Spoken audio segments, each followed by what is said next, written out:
Hello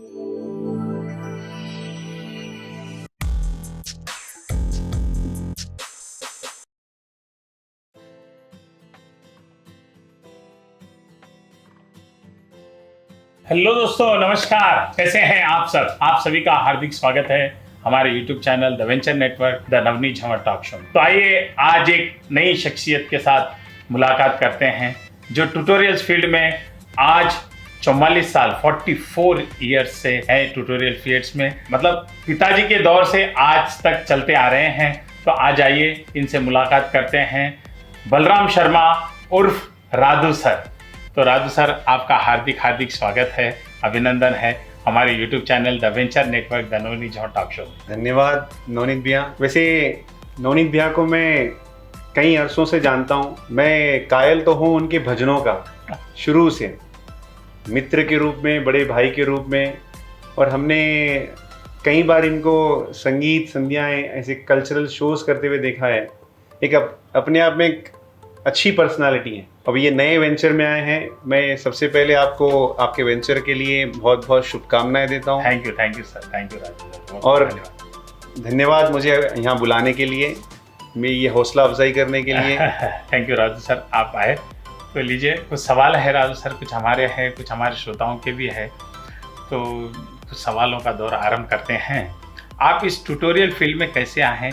कुछ अपनी journey के बारे में बताइए और अपनी जर्नी का एक्सपीरियंस कुछ शेयर करिए। ट्यूटोरियल फील्ड, सरस्वती ट्यूटोरियल, ये मेरे जन्म उपरांत स्टार्ट हुआ था 1979 में। जगमोहन जी शर्मा, जिनको हमारे एरिया में मिठू मार्ट साहब के नाम से जाना जाता है जी हाँ, और भगवान सिंह सर, और हमारे स्कूल के प्रिंसिपल थे वेंकटेश सर, उन्हें ये तीनों ने ये ट्यूटोरियल स्टार्ट किया था। ओके। और जब मैं इसी ट्यूटोरियल में मेरे इन तीनों गुरुओं के साथ मैं पढ़ा, तभी मैंने अपने लाइफ को एक मोल्ड दे दिया। अच्छा। कि भाई मैं तो जाना चाह रहा था 10वीं के बाद कि मैं MBBS करूं। ओके। मगर ठीक है, परिस्थिति, अभाव, ये सब चीज़ों के रहते हुए मैंने देखा कि भाई पिताजी ने मेरे को बोला था क्लियरली कि बलराम, MBBS के लिए बहुत ज़्यादा पैसा लग जाएगा, तो और कुछ कर ले। तो मैंने उनको तभी बोला कि मैं अध्यापक ही बनूंगा, एक टीचर ही बनूंगा और आपके जैसा बच्चों को पढ़ाऊंगा। क्या बात है। अब इसके पीछे वो बोले, भाई क्यों ऐसे? हाँ। बोले नहीं, मैं देखता हूँ जहाँ भी आप जाते हैं एक अध्यापक के रूप में आपको बहुत ज़्यादा रेस्पेक्ट मिलती है। जी हाँ, है ना। मैंने देखा सनातन धर्म सभा में जब वो एज ए मैनेजर काम करते थे और साथ ही साथ ये इंस्टीट्यूट भी चलाते थे जी। तो उस समय हमारे उस्मानिया यूनिवर्सिटी में, जो उस समय की टॉप 10 यूनिवर्सिटी थी इंडिया की, कई बच्चे हरियाणा से, पंजाब से, राजस्थान से यहाँ एग्ज़ाम लिखने आते थे ओपन यूनिवर्सिटी के लिए। तो वो उनको भी पढ़ाते थे, उनकी सेवा भी करते थे। तो उनके पास से हरियाणा से, पंजाब, दिल्ली, हर जगह से पत्र आते थे। वो पत्र देखकर मैं बहुत ज़्यादा खुश रहता था कि नहीं, अगर कहीं है जिंदगी में कुछ मुकाम है, अच्छा, तो वो गुरु बनने में है, एक टीचर बनने में है। तो मैंने बस सेलेक्ट कर लिया कि मेरे को टीचर ही बनना है। और मैंने 1994 में जैसे ही मेरा ग्रेजुएशन ख़त्म हुआ, मैंने पढ़ाना शुरू कर दिया। उस समय मेरे पास कुल मिला के 6-7 विद्यार्थी थे। अच्छा, है ना। उनको मैं पढ़ाता था और पापा की हेल्प करते रहता था। पापा कहीं काम से गए तो उनके बैचेस को भी मैं संभाल लेता था। सबसे नवनीत भैया, सबसे टिपिकल जो पीरियड था वो था कि जब मैं 10th में था और मैं स्कूल नहीं जाता था, तो मेरे पापा क्या करते थे, बालिका विद्यालय की कई लड़कियां उनके पास आती थी। सुबह ओनली वो 9 बजे से 12 बजे तक वो लड़कियों को ही पढ़ाते थे।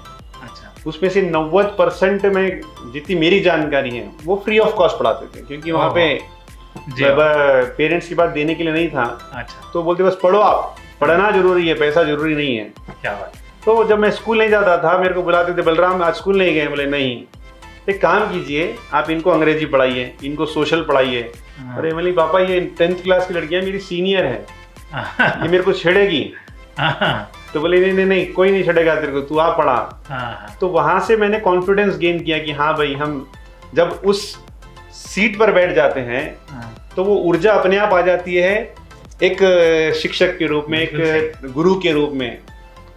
इंसान गुरु नहीं है, उसकी जो कुर्सी है वो उसको गुरु बनाती है। एक उदाहरण है, राजा विक्रमादित्य क्या सिंहासन था, किसी को पता नहीं था।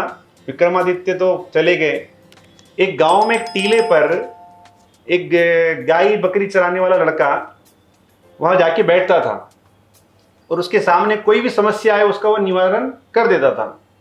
भले सब परेशान होते हैं कि लड़का नीचे आए तो कुछ नहीं है, और ऊपर बैठ जाए तो इसके पास ज्ञान आ जा रहा है, कैसे आ रहा है। तो उस टीले को खोदा गया, जब उस टीले को खोदा गया तो ये फैक्ट है, जब खोदा गया तो वहां से राजा विक्रमादित्य का सिंहासन निकला। तो भैया ये चीज प्रूव होती है कि आप अपने आप में कुछ नहीं है, जब तक आप किसी औहदे पे या किसी कुर्सी पे या किसी पद पे बैठे हैं। वो पद की गरिमा आपको ऊर्जा देती है कोई काम करने की। वही ऊर्जा है जो आज मैं खुद 30 साल से इस फील्ड में हूँ। 30 साल से आप पढ़ा रहे हैं और वैसे 44 इयर्स हो गए इंस्टीट्यूट को, 44 इयर्स हो गए। हाँ। और एक बात और एक बताता हूँ, मिट्टू माट साहब का स्टूडेंट्स में भी रहा हूँ। जी हाँ। अपनी स्टडीज में आपका फेवरेट सब्जेक्ट कौन सा रहा? ये भी बहुत बड़ी विडंबना है नवनीत भैया कि मेरा फेवरेट सब्जेक्ट बायो है, बायोलॉजी, क्योंकि मैं एमबीबीएस बनना चाहता हूँ। अच्छा, हाँ, है ना। मगर आज भी मैं पिछले 30 साल से 10वीं क्लास को 10th क्लास को बायोलॉजी में ही पढ़ाता हूँ। अच्छा, हाँ, है ना। मेरा क्वालिफिकेशन एमकॉम एलएलबी है, मगर मैं अभी भी बायोलॉजी को अपनी प्राथमिकता यानी फर्स्ट फेवरेट सब्जेक्ट के रूप में पढ़ाता हूँ। अच्छा। और मैं यानी अपने आप में घमंड कर सकता हूँ, ये बता सकता हूँ कि 10th क्लास तक का, उसके आगे का बायोलॉजी मेरे को उतना जानकारी नहीं है, बट 10th क्लास तक की बायोलॉजी में, है ना, आप मेरे को बता सकते हैं कि द परफेक्ट है। ओके। बाकी मैं सोशल, लॉ, ये सब सब्जेक्ट्स पढ़ाता हूँ। हमने सुना है कि आपका एक ट्रैवल बिजनेस भी है, तो ये मैं जानना चाहूँगा, how do you manage time between tutorial and आपका एक प्ले स्कूल भी है, प्ले स्कूल और ट्रैवल बिजनेस, मतलब कि इसका टाइम कैसा मैनेज करते हैं? टाइम मैनेज नहीं करना पड़ता है, टाइम मैनेज हो जाता है। अच्छा। जब आदमी, है ना, किसी चीज को लेकर आगे बढ़ता है तो वो अपने आप मैनेज हो जाता है। बात रही ट्रैवल बिजनेस की, इसी में भी एक रोचक किस्सा है। मैंने एक लड़के को पढ़ाया था। अच्छा। 7th क्लास से लेकर ग्रेजुएशन मैंने उसको फ्री ऑफ कॉस्ट कराई थी। ओहो। वो गुरु दक्षिणा के रूप में मेरे को बताया कि सर, जैसे आपका घूमने का पैशन है, आप दिन में मैं 4 घंटे फ्री हुआ करता था। मैं कोई स्कूल कॉलेज नहीं जाता था पढ़ाने, तो मैं फ्री हुआ करता था। तो बोला सर, ये 4 घंटे का उपयोग करो, आपके पास इतने सालों का एक्सपीरियंस है, इतने बच्चे हैं आपके कम्युनिकेशन में, तो ये सब अपने आप आपको बिजनेस देंगे। तो ये बिजनेस स्टार्ट किया, तब मैंने 2011 में ये बिजनेस स्टार्ट किया ट्रैवल का। अच्छा। आज, है ना, इन्हीं बच्चों की दुआ है कि वो भी अपने आप में पैरेलली बहुत अच्छा चल रहा है। अच्छा। है ना। ये मैक्स ट्रिप प्राइवेट लिमिटेड, या आप वेबसाइट है इसकी, मोबाइल ऐप भी बना हुआ है maxyourtrip.com करके। और स्कूल की बात है, स्कूल तो हम जैसे एज ए टीचर मैं सबको बताना चाहूँगा, आपके घर में अगर बच्चे हैं, छोटे बच्चे हैं, तो हमेशा उनके साथ समय दीजिए। परवाह नहीं वो आपका लड़का हो या भाई का लड़का हो या आपका पोता हो, पोती हो, उनको समय दीजिए। अब आप पूछेंगे क्यों? इसका रीजन मैं बताता हूँ कि वो बच्चों के साथ हम रहेंगे। अच्छा। तो हमारी जितनी बॉडी की स्ट्रक्चर है या हमारा जो शारीरिक सोच है, वो बच्चों के बराबर हो जाएगी, और हमारा शरीर, हमारे दिमाग, हमारे नस, हमारे हर चीज उनके बराबर की हो जाएगी। तो आपको कोई क्रीम लगाने की जरूरत नहीं पड़ेगी कि यंग दिखना कैसे है। यंग दिखना है तो इन यंग बच्चों के साथ रहना सीखिए। क्या बात है। इनके साथ खेलना सीखिए, बच्चों में बच्चे बन जाइए। आपका जो प्ले स्कूल है, वो प्ले स्कूल क्या नाम से है, और मतलब प्ले स्कूल कितने साल हो गए चालू करके, कैसा क्या है? हमारा play school Godavari engineers kids, जो हमने 2014 में स्टार्ट किया था। ओके। यानी मैं कभी कभी बोल देता हूँ कि मैंने और मोदी जी ने इस लाइन में एक ही साथ पारी शुरू की थी। है ना। बस उन्हीं को फॉलो करते हुए हम भी स्कूल को आगे लेके जा रहे हैं। बहुत छोटी सी स्कूल है, करीबन 200 बच्चे हैं, और हमारी स्कूल में हम यथाशक्ति यही कोशिश करते हैं कि वैल्यू फॉर एजुकेशन जिसे कहते हैं, holistic education, value for education, और 1 to 1। ऐसे नहीं कि भाई क्लास में 30 बच्चे हैं या 25 बच्चे हैं तो 5 पीछे हैं तो पीछे ही रह जाएं। हमारी कोशिश रहती है पिछले वाले 5 बच्चों को आगे लाएं, आगे वाले तो अपने आप आगे जाएंगे। क्योंकि मेरे लाइफ में एक पेरेंट्स से मेरी मुलाकात हुई थी, उनके 2 लड़के थे। हाँ। वो मैडम मेरे को बोले कि सर ये बच्चा जो है बड़ा वाला, ये तो होशियार है और होशियार को तो कोई पढ़ा सकता, जो मेरा कमजोर लड़का है उसको पढ़ाओ तो मैं जानूं। ये बात सही है। तो मैंने उस चीज को अपने एक लाइफ की लाल किताब में नोट कर लिया कि हाँ ये हमेशा फॉलो करना है। मैंने वो फॉलो किया और मैं आज उसमें सक्सेसफुल हूँ कि जो कमजोर बच्चे हैं उनको कैसे आगे लाना है। क्योंकि मेरे जीवन के एज ए टीचर 5 से 6 सिद्धांत हैं। पहला कि हर बच्चा हर दिन नहीं पढ़ता। अच्छा, हर दिन नहीं पढ़ता। ओके, है ना। और हर बच्चा एक ढंग से नहीं पढ़ता, मतलब एक सिस्टम के अंदर आप हर बच्चे को पढ़ाना चाहेंगे, नहीं। हर बच्चे का पढ़ने का ढंग अलग है। अच्छा। हर बच्चे का पढ़ने का दिन अलग है। तो हमको कोशिश करना है कि हम उस दिन उसके ढंग से उसको पढ़ाएंगे। जब हम उसको ढंग से उसको पढ़ाएंगे तो हर बच्चा अपने आप पढ़ने में इंटरेस्ट लेगा और वो आगे बढ़ेगा। तो 2014 से 2023 तक अभी हम गोदावरी को बेगम बाजार के अंदर कम से कम, है ना, थोड़ा सा समुद्र में एक लोटे का जितना पानी के रूप में लेकर आए हैं। और आशा करते हैं हम ऐसे ही, प्रभु की इच्छा रही तो आगे बढ़ेंगे।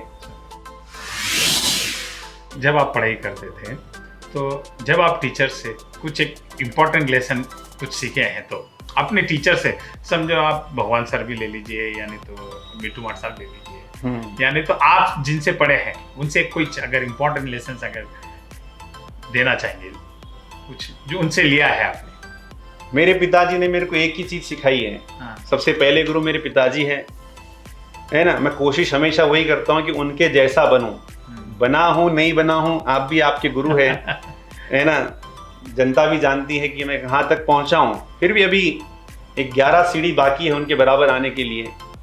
मैंने उनसे एक ही चीज सीखी है कि आपको कर्म में बिलीव करना है, फल में बिलीव नहीं करना है। हाँ। आपका कर्म है, पढ़ाना है, आप पढ़ाओ, है ना। वो हमेशा बोलते थे पैसे इंपॉर्टेंट नहीं है, पढ़ाना इंपॉर्टेंट है।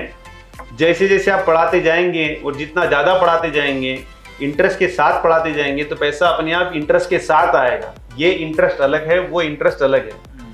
ये इंटरेस्ट यानी आपको आपका पूरा मन, आपका तन लगा के पढ़ाना है, और वो इंटरेस्ट जो हिंदी में ब्याज बोलते हैं, वो पैसा ब्याज के साथ आएगा। और मैंने देखा है हमारे पिताजी की लाइफ में भी और मेरी लाइफ में भी, कल कुछ जरूरत है वो अपने आप पूरी हो जाती है। क्या? तो उसके पीछे कोई ना कोई अदृश्य शक्ति काम करती है, और वो अदृश्य शक्ति का नाम है ऐसे बच्चों के माँ बाप की दुआएं, जो एक गुरु के साथ हमेशा चलती है। यही मैंने सीखा है। भगवान सिंह सर हमको यही सिखाते थे कि जितना सुंदर आप लिखोगे और जितना सुंदर आप मैथमेटिक्स करोगे, उतना ही बहुत आगे बढ़ोगे। और सिंपल लिविंग, हाई थिंकिंग, ये उनकी फिलॉसफी थी। मैंने ये 2 गुरुओं से ही सीखा है, जो भी सिखाया आज तक। मैथमेटिक्स बोलते हैं, मैं भी भगवान सर के पास मैथमेटिक्स पढ़ता था। तो सर ये जब भी देखेंगे sir, thank you very much, आज मैं आपको दूंगा, क्योंकि मैं भी आपके पास मैथमेटिक्स पढ़ता था, भगवान सर के पास।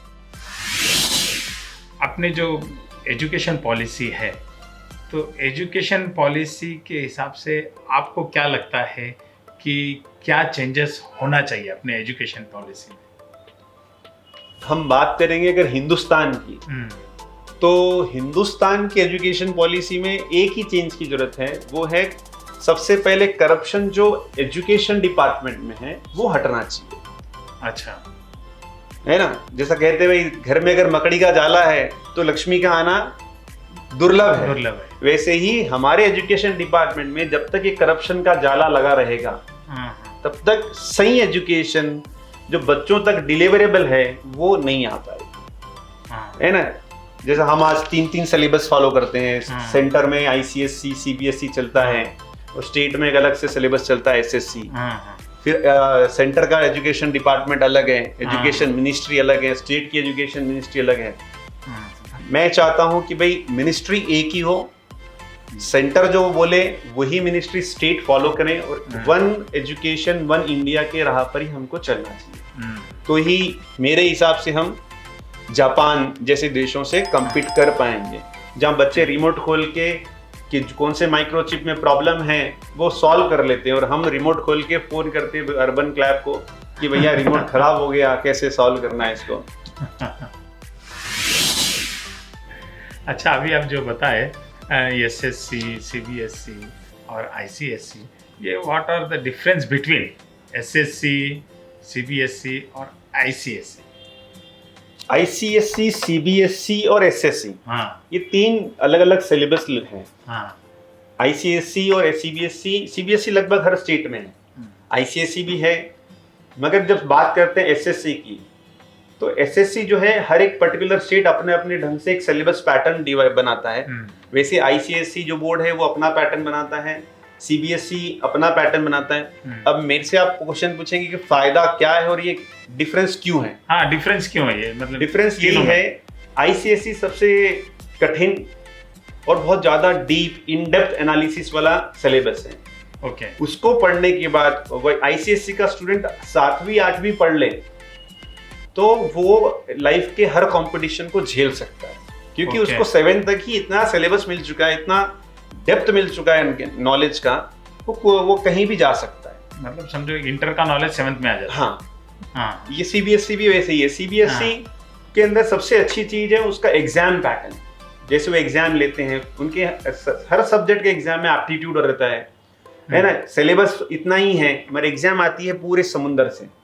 वो तैरता नदी में है, मगर वो सीखता समुद्र में तैरने के बराबर। अच्छा, है ना। और बस बात रही एसएससी की, एसएससी खासकर जैसा हमारा बोर्ड है तेलंगाना का, आंध्रा का, ये बोर्ड बहुत कमजोर है, ये सिलेबस बहुत कमजोर है। कमजोर ऐसे नहीं कमजोर है, बहुत इजी है।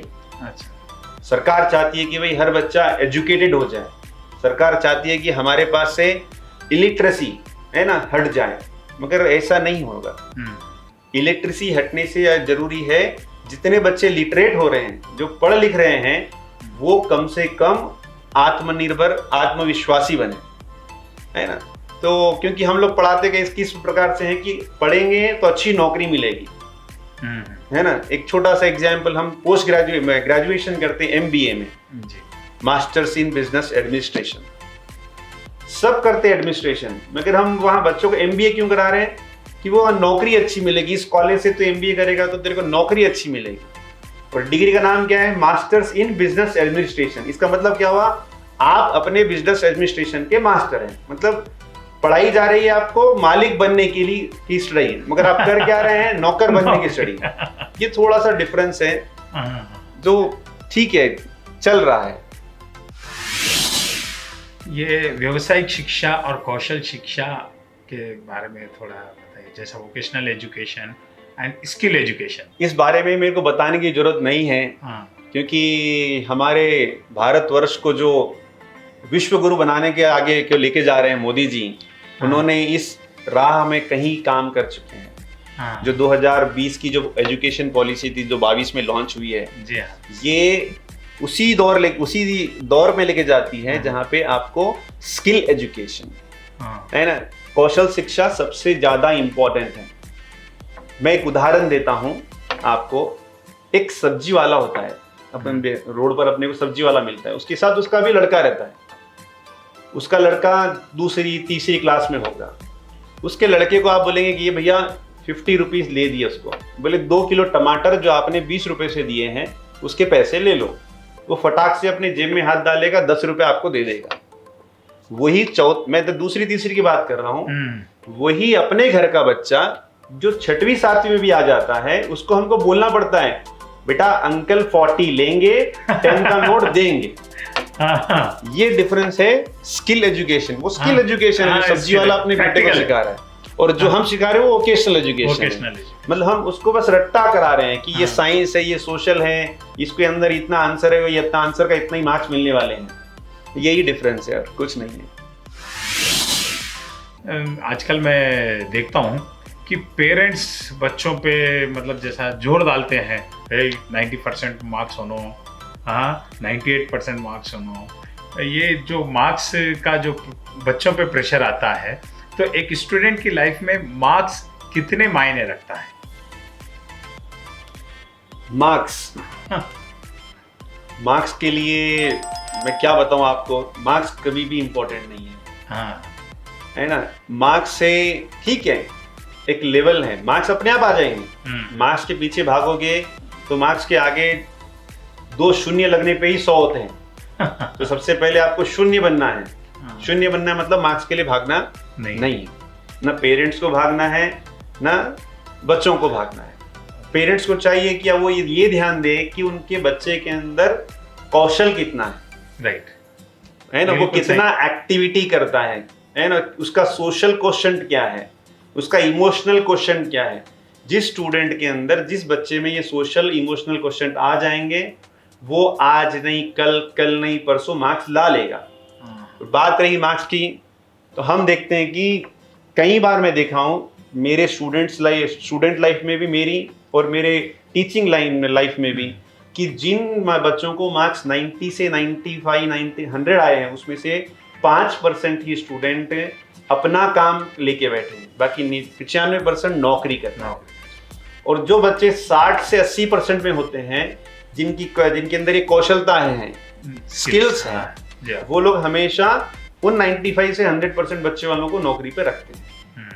तो अब आपके ऊपर है, चाहे मेरे आपके बच्चे, अपने ऊपर है वो, कि हम बच्चे को नौकरी पे रखवाना चाह रहे हैं या हम बच्चे को बॉस बनाना चाह रहे हैं जी।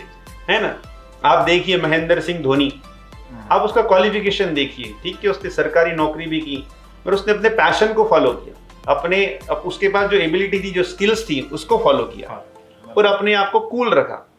ऐसा हो सकता है उनके पेरेंट्स भी उनके प्रति कूल थे। तो आप जब अपने बच्चों के प्रति हार्श हो जाएंगे, उनके पीछे पड़ जाएंगे, मार्क्स कहाँ हैं, तो वो भी लाइफ में हार्श ही रहेंगे, स्कूल नहीं बन पाएंगे। तो कैप्टन कूल बनाना है या नरेंद्र दामोदर दास मोदी बनाना है, तो आपको ओनली कौशलता पे ही, यानी मार्क्स पर नहीं, उसके सब्जेक्ट अप्रोच पर ध्यान देना है। जी, मैं भी व्हाट्सएप की बात से सहमत हूँ। मैं भी यही बोलता हूँ कि जो भी अगर स्टूडेंट 70-80% आ गया तो ठीक है, आई एम हैप्पी। बच्चों को मैं भी बोलता हूँ 70-80% आए, लेकिन आप उसके साथ साथ आपकी स्किल पे भी काम करिए। वो स्किल हम देखते हैं, जो आपकी स्किल है वो स्किल पे भी काम करिए। आपके हिसाब से इंडियन एजुकेशन सिस्टम के सामने एक मेजर चैलेंजेस क्या लगते हैं? मैं आपको ऑलरेडी बता चुका हूँ। सबसे बड़ा मेजर चैलेंज है एजुकेशन सिस्टम नहीं, एजुकेशन डिपार्टमेंट के अंदर चेंजेस। है ना, मेजर चैलेंजेस मतलब आप ये मतलब जो इससे पहले करप्शन बताया। आज हम देख रहे हैं सरकार बजट लाती है, चाहे वो केंद्र की रहो या राज्य की रहो, एजुकेशन के ऊपर बहुत बड़ा बजट होता है जी। क्या, जैसा स्वर्गीय राजीव गांधी जी बताते थे कि केंद्र से 100 रुपए जाते हैं और गरीब के घर तक पहुंचते पहुंचते वो 10 हो जाते हैं, वैसे ही बजट में कईयों पैसे सैंक्शन होते हैं। क्या वो सैंक्शन हुए पैसे गवर्नमेंट स्कूल्स में क्यों नहीं आते? और गवर्नमेंट स्कूल जिसमें गवर्नमेंट के पास इतना पैसा है, सरकार के पास, वो पैसा है ना, मेरे हिसाब से मैं बताता हूँ, इसकी स्ट्रक्चर्स बनाने में, डेकोरेशन करने में नहीं, ओनली अपने स्टूडेंट्स का, अपने प्रजा के बच्चों का, चाहे वो गरीब तबके के रहने दो या अमीर तबके के, इनके एजुकेशन पे पैसा लगाना है। और हर एक स्कूल को, इंफ्रास्ट्रक्चर को, वहाँ की स्कूल में टीचर्स बहुत ज़्यादा सैलरी मिलती है, school teachers, government school teachers को जी। मैं 2 साल एक गवर्नमेंट स्कूल में पढ़ाता था, वहाँ की IMA को 25,000 यानी 3 लाख ईयरली पैकेज था उसका, है ना। बट वहाँ पे जो अनएडेड टीचर्स थी, उनको महीने के 5,000 मतलब 60,000 सालाना पैकेज था। तो ये पूरा सिस्टम जब चेंज हो जाएगा तो हमारा इंडियन एजुकेशन सिस्टम, क्योंकि हम पहले भी गुरुकुल में एक पेड़ के नीचे पढ़कर बड़े बड़े विक्रमादित्य, बड़े बड़े महाराणा प्रताप, ऐसे शूरवीर, और बुद्धिमाता में हमारे बीरबल, चाणक्य, ऐसे ये बुद्धिमत्ताओं को भी हमने जन्म दिया है, वो हम वहीं पढ़े हैं, है ना। तो सिस्टम में चेंज बहुत जरूरी है। एजुकेशन हमारा बहुत स्ट्रांग है, बस हमने गलती कर रखी, हमने बाहर पाश्चात्य यानी वेस्टर्न एजुकेशन को फॉलो करके हम पीछे हो गए। बराबर। वेस्टर्न एजुकेशन अगर स्ट्रांग रहता था तो आज अमेरिका, इंग्लैंड है ना, जर्मनी, यहाँ पे इंडियन सॉफ्टवेयर इंजीनियर्स की जरूरत नहीं पड़ती थी। अगर वो स्ट्रांग रहते थे एजुकेशन सिस्टम, तो वहाँ डॉक्टर्स जो इंडिया से आ रहे हैं उनकी जरूरत नहीं पड़ती थी। ये हमको समझना चाहिए।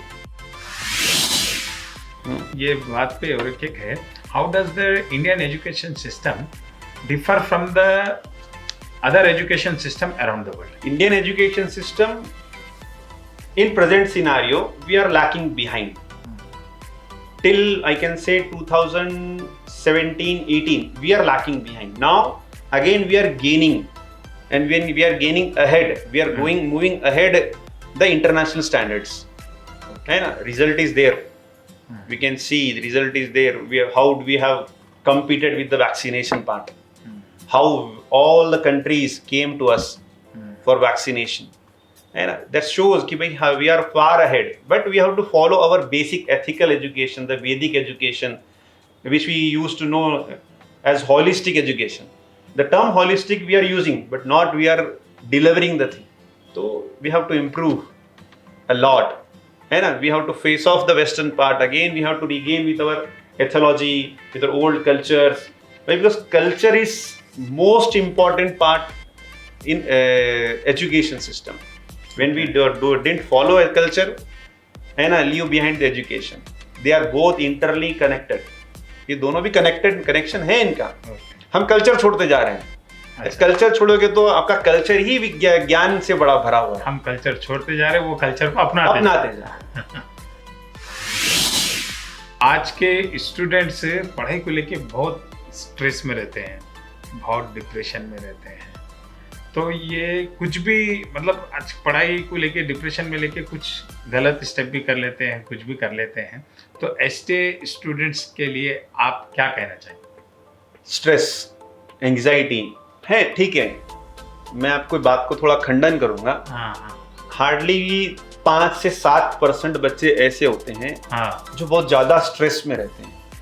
अगर आप देखेंगे आपके परिवार में, मैं सब पेरेंट्स के लिए बोल रहा हूँ, अगर आपके परिवार में अगर बच्चा एकल खो रहा है, मतलब वो अलग अलग रह रहा है ना, उसकी सोसाइटल या उसको बोलेंगे समाज के अंदर उसका आना जाना नहीं है, तो वो अपने आप से जब कंपटीशन करना शुरू करेगा कि मैं पीछे जा रहा हूँ, मैं पीछे जा रहा हूँ, है ना, तो वो हमेशा पीछे जाएगा और वो डिप्रेस हो जाएगा। डिप्रेशन में फिर बच्चे कुछ भी करते हैं। तो ये एज ए पेरेंट हमारा काम है वो बच्चों से हम शायद हम मिंगल करें या उनके साथ उनके लायक, उनको जैसा पसंद करते हैं वैसे दोस्तों के साथ उनको मिंगल करवाएं और उनको आसपास कम से कम दिन में या हफ्ते में, महीने में एक आध मंदिर जरूर लेके जाएं, है ना। मंदिर जाने से एक पॉजिटिविटी आती है। घर में मंदिर बनने से पॉजिटिविटी नहीं आती है। माँ बाप पूजा करने से बच्चे के अंदर पॉजिटिविटी नहीं आएगी। अगर बच्चों को डिप्रेशन में नहीं देना चाहते हैं तो आप बच्चों को भगवान से लिंक कीजिए। अच्छा, ऑटोमेटिकली एक एंग्जाइटी, एक पॉजिटिविटी जब आएगी, है ना, क्योंकि मेरी पर्सनल फीलिंग है, मैंने कई बार 3 बार भगवान से कांटेक्ट करने की कोशिश की। अच्छा है ना, तो वो मेरा कांटेक्ट हुआ। ये मेरी फीलिंग है। मैं एक उदाहरण हमेशा देता हूँ। मैं अपने पास गणेश जी का मंदिर है, उस मंदिर में मैं अकेला बैठा था। मुझे करना क्या था, कुछ नहीं था, वो एक टेंशन था मेरे को कि भगवान गणेश चतुर्थी आ रही है, इस बार मंडल का अध्यक्ष मैं बनने वाला हूँ, तो आप मेरा काम सही ढंग से करवा देना, है ना। मैं आपको चोला चढ़ाऊंगा। मैं आपको बताता हूँ नवनीत भैया, मंदिर में कोई नहीं था, बिल्कुल कोई नहीं था। और ये बात मैं जोर से नहीं बोल रहा था, ऐसा मैं आपको बोल रहा हूँ, मन में बोल रहा हूँ। अंदर से एक पंडित जी आते हैं, वो बोलते हैं भैया चोला कब कराना है। तो मैं बोला अपना नंबर लग गया। तो वो मैं बात इसके लिए बोल रहा हूँ कि भाई वो कनेक्शन जो है वो मेरे को एक पॉजिटिविटी दी कि भाई हाँ ये काम तो कर सकता है। इसके लिए मैं बोलता हूँ बच्चों को हमेशा मंदिर, भगवान, इनसे जोड़े। यही नहीं, आप ऊपर किसी को भी मानते हैं, देखिए जैसा मुस्लिम लोग हैं अल्लाह को मानते हैं, है ना, क्रिश्चियंस है जीसस को मानते हैं, वो किसी को भी माने, अपने अपने धर्म के हिसाब से अपने अपने भगवान को जुड़ना चाहिए। नहीं तो ये 5-10% जो हम न्यूज़ सुनते हैं ये आती रहेगी। और लगभग वो बच्चे डिप्रेशन में इसके लिए रहते हैं, वो किसी के साथ नहीं रहते। ये आप जो गणेश जी की बोले, मैं कल ही एक रील देख रहा था, कौन बनेगा करोड़पति की एक रील है, उसके अंदर एक पार्टिसिपेंट आए थे, तो 32 कुछ ऐसा अनाथ आश्रम वगैरह कुछ चलाते हैं, तो कुछ एक अनाथ आश्रम का शायद कुछ 3-4-5 लाख का खर्चा है, मेरे को तो याद नहीं है। बोले इतना पैसा कैसा आता? तो बोले हम भगवान को चिट्ठी लिखते। बोले हाँ, हम भगवान को चिट्ठी लिखते, हमारी जो जरूरत है, दाल होना, चावल होना, बुक्स होना, ये पैसे होना, ये होना, भगवान को चिट्ठी लिखते और भगवान को चिट्ठी लिख के रख देते और ऑटोमेटिक किधर से ना किधर से आ जाता। ये कौन बनेगा करोड़पति के अंदर मैंने भी देखा है। तो ये किधर से ना किधर से आ जाता। तो जैसा आप ये बोले वो लिंक यहाँ पे हो गया। नहीं, ये है, ये हकीकत है ना। भगवान लोग सोचते हैं मूर्ति में है, इधर नहीं, भगवान अपने पास ही है। हर अब बोलेंगे हम 130 करोड़ हो गए तो भगवान, अरे ऑलरेडी हम लोग बोलते हैं 33 कोटि देवी देवता हैं। तो देवी देवता तो हमारे घर में है, हमारे माँ बाप, देवी देवता हमारे घर में हैं, हमारे बच्चे, देवी देवता हमारे स्कूल में, हमारे गुरु। ये सब हमको कहीं ना कहीं कोई ना कोई शिक्षा, कोई ना कोई ऊर्जा देते हैं, उस ऊर्जा से हमारी लाइफ चलती रहती है।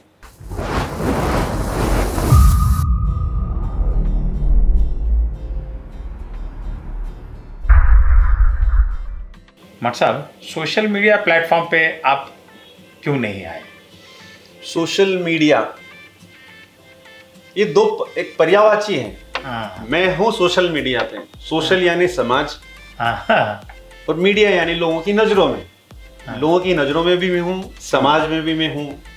हाँ, अब बात करते हैं जो जंक फूड वाला सोशल मीडिया है, जिसको हम व्हाट्सएप यूनिवर्सिटी या फिर फेसबुक है ना, इस पे मैं हूँ, मगर मैं मेरे काम को उस पर नहीं लेके आया। हाँ, वही मेरा बोलने का मतलब, आपके काम को आप सोशल मीडिया पे, जैसा आजकल बहुत चल रहा है एजुकेशन सोशल मीडिया पे, हाँ, तो वो ऑनलाइन एजुकेशन, हाँ, इसमें मैं सोचता हूँ कि मेरे में कुछ कमी है।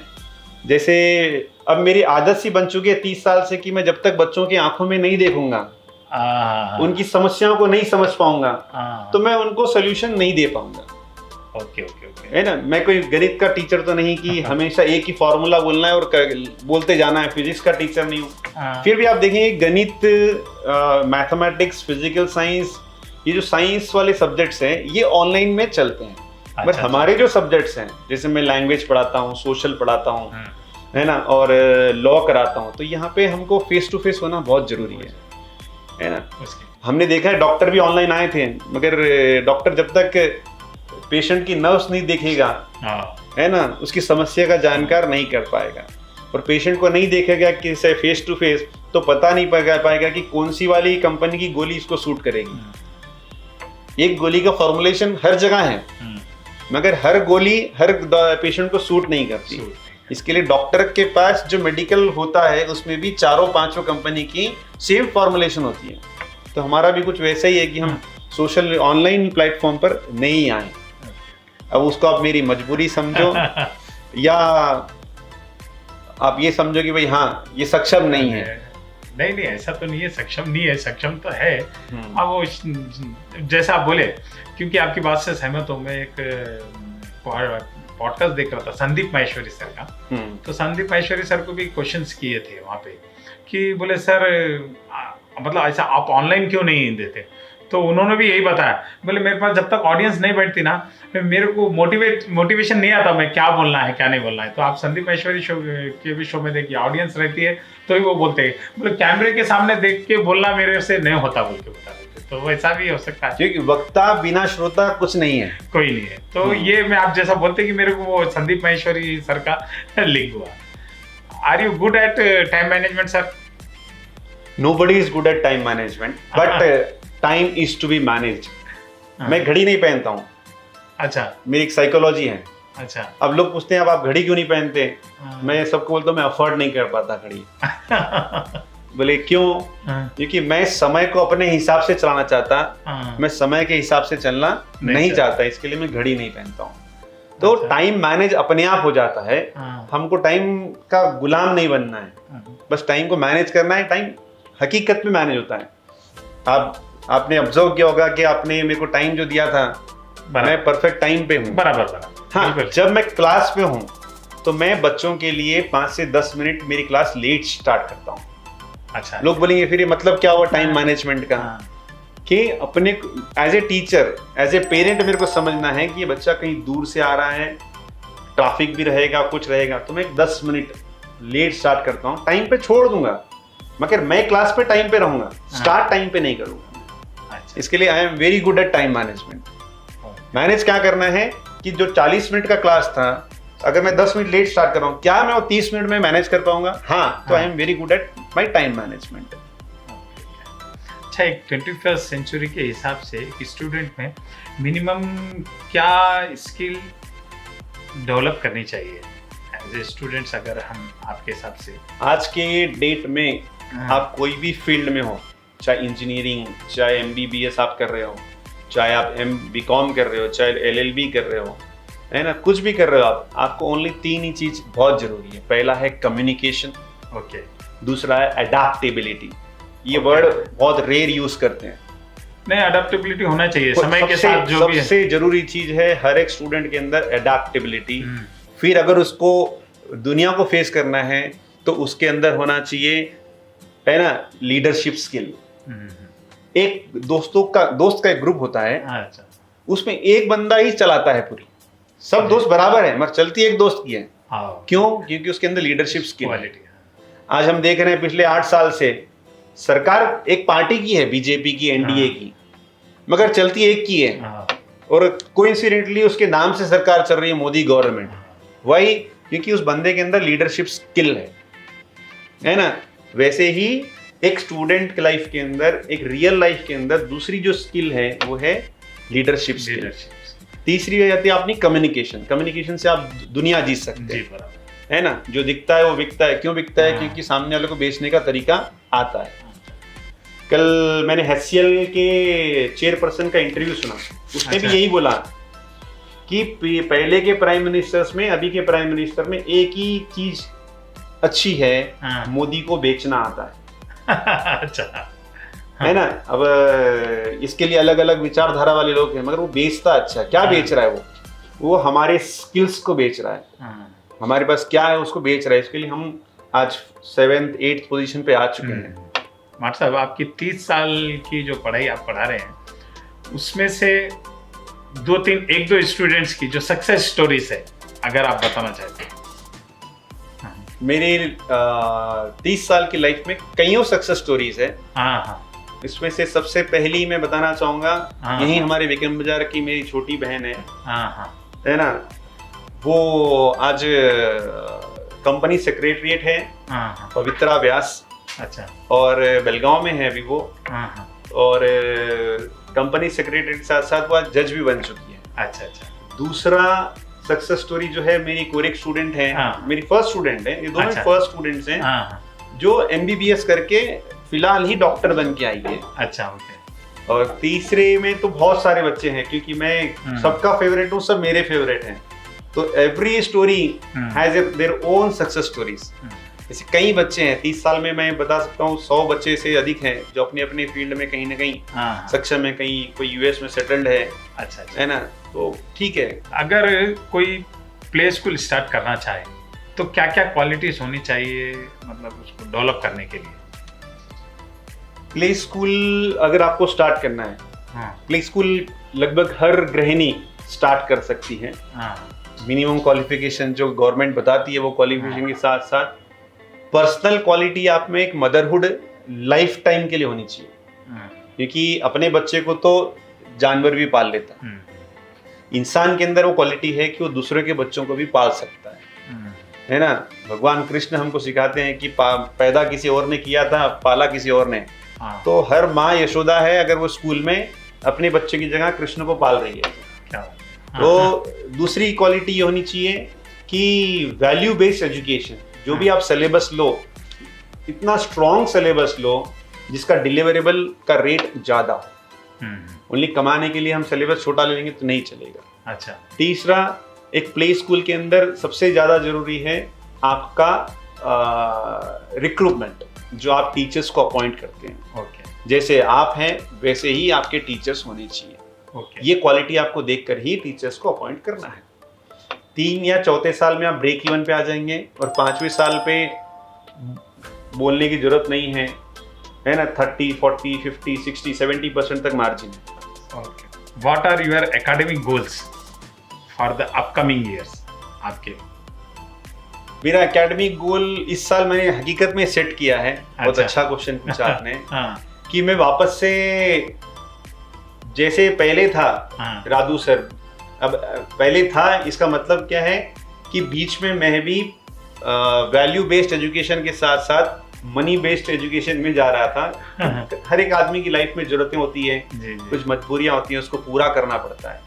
तो उसको छोड़कर वापस से मैं इस साल से ओरिजिनल राधू सर जो जब आपके श्रोता समझ जाएंगे ओरिजिनल राधू सर मतलब क्या है ना। मैं बच्चों के साथ सोता था, बच्चों के साथ खाता था, बच्चों के साथ ही पड़े रहता था। तो वैसे ही बनना वापस से मेरा ये लाइफ का वापस से गोल बन गया है कि मैं फिर से वही राधू सर बनूं, है ना, जिसको लोग बहुत ज्यादा प्यार अभी भी करते हैं, पहले भी करते थे और भविष्य में भी करते रहना चाहिए। चलते चलते एक लास्ट क्वेश्चन है हमारे साहब, आपकी जर्नी से टॉप 3 लेसन्स अगर आप क्या देना चाहेंगे? आपकी जर्नी जो मेरी 30 साल की जर्नी है। मैं कोई बहुत बड़ा सक्सेसफुल बंदा नहीं हूँ, है ना। और एक टीचर की लाइफ में सबसे बड़ा ड्रॉबैक भी यही है ना, टीचर कभी सक्सेसफुल नहीं रहता है। टीचर की सक्सेस उसके बच्चों की सक्सेस के ऊपर डिपेंड करती है। तो मेरे लाइफ की जर्नी मैंने भागवत से जोड़ी हुई है। अच्छा, है ना। कर्म ही पूजा है, कर्म करते रहो, फल की चिंता मत करो, है ना। सुरक्षा भगवान अपने आप देगा, अपना काम सत्य निष्ठा से, है ना, और दया भाव से करते रहो बस। तो इसी के साथ आज हमारे पूरे क्वेश्चन हो गए हमारे साथ और बहुत अच्छा आपने जवाब दिया। तो आपका बहुत बहुत धन्यवाद देता हूँ, आप अपने समय निकाल कर यहाँ पर आए, थैंक यू वेरी मच। और श्रोताओं से भी मैं निवेदन करूँगा, व्हाट्सएप से आपने बहुत कुछ सीखेंगे आप इस एपिसोड से। तो मेरा निवेदन है चैनल्स को सब्सक्राइब कर दीजिए, वीडियो को लाइक कीजिए और जितना हो सके हर स्टूडेंट्स के पास इस वीडियो को शेयर करिए। Thank you very much WhatsApp. Thank you. धन्यवाद।